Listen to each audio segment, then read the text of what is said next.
let's see how Battlefield 1 did shell. As always, if you like the video, maybe subscribe.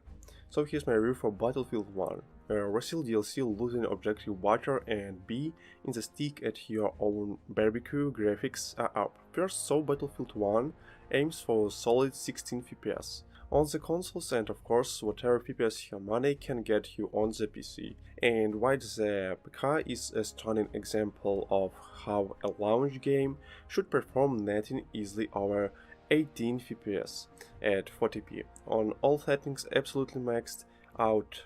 The consoles themselves saw a decidedly mixed affair with a dynamic resolution system being used to keep their frame rate high, but it seems like someone forgot to tell the actual game how this is all supposed to work, and sometimes the console version just shirk like they are lost and start dropping frames everywhere, and not just in single player, but worse yet in multiplayer, which to me is a sad situation all around now.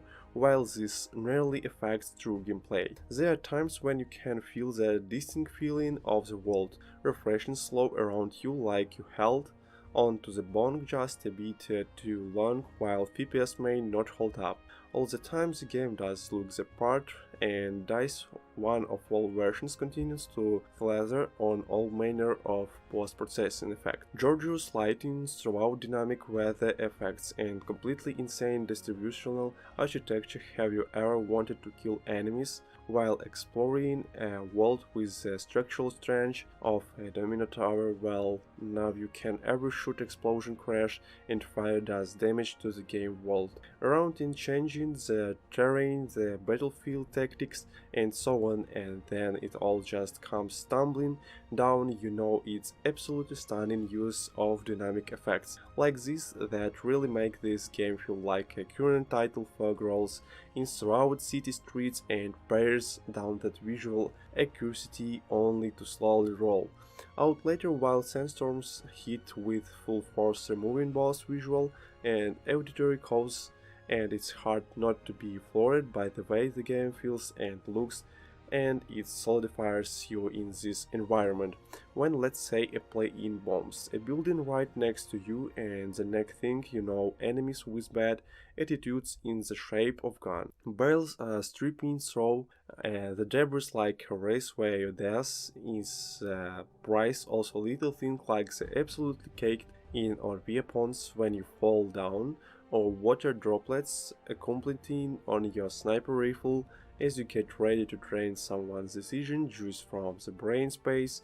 It's all just really good. It's funny how little bits of these graphical wonders can make the game world feel like a cohesive space, like every part is interacting with every other part. In fact, it's that effects which make some of the issues that crop up a little less noticeable, like the plethora of low detail textures in all versions that crop up, or the worldly animations that make you feel like you're playing the original Battlefield game on the nondescript and sometimes downright scrappy up close and personal models of the characters in the game when not in cutscenes. Some of those characters look like don't tell anyone, but I snuck in from the Battlefield game on the PS3.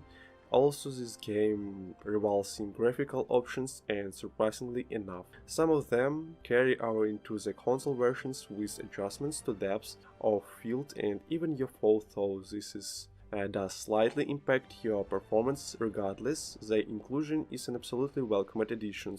I want to see in another game. You know, when you look at this title, it is a game that's far past the same of its parts, and when it woods on fire, you usually don't stop to check out how a rock looks or notice a momentary issue with the image quality.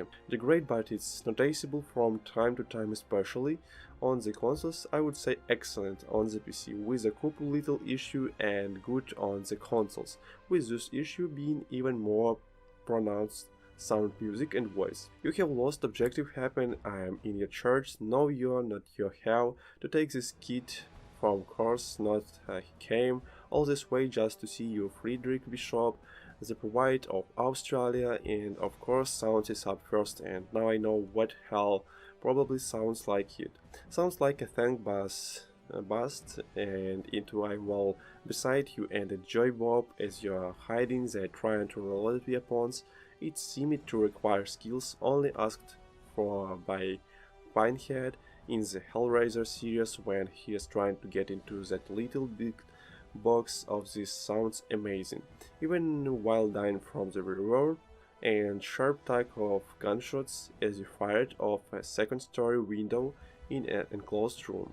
To the same gun slot report when springing through a Cartwright issue and an enemy play sniper rifle quick draws, you both realize you are not the only ones there. The gun sounds are amazing from the long-winded report of some of the larger handguns.